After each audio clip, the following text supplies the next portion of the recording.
ये कहानी है सोनपुर गांव की। गांव हरा भरा था, खेतों से घिरा हुआ, लोग भी खुशमिजाज और सरल।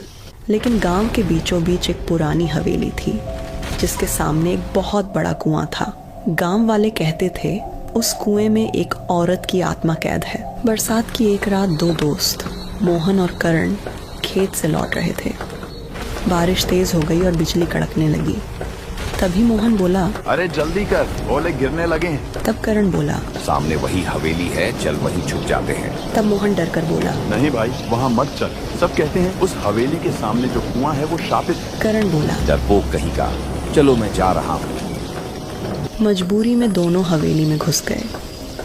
अंदर अजीब सन्नाटा था, लेकिन दीवारों पर पुरानी तस्वीरें अब भी चमक रही थीं। अचानक कुएं के पास से किसी औरत की धीमी आवाज आई, कोई मुझे पानी दो। दोनों डर से कांप गए। देखा तो कुएं के पास सफेद कपड़ों में एक बूढ़ी औरत बैठी थी। उसके बाल बिखरे, आंखें पथराई हुई। दोनों वहां से भाग निकले।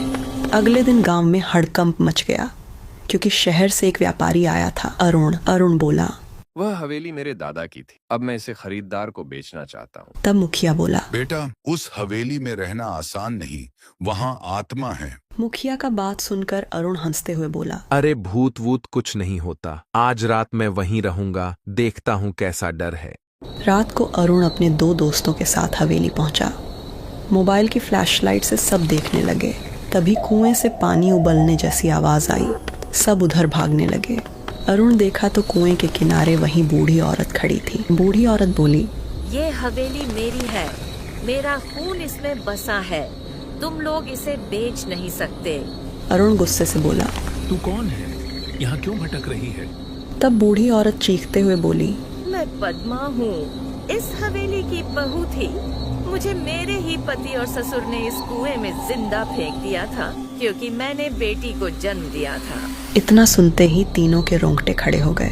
तब पद्मा रोते हुए बोली, मेरी मासूम बच्ची भी इसी हवेली में मारी गई। उसका शव आज भी कुएं की गहराई में है। वही मेरा खजाना है, उसे निकालो, उसे शांति दो।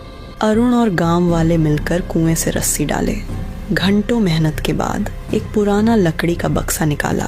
जब खोला तो अंदर छोटे बच्चे की हड्डियां और पुराने कपड़े मिले।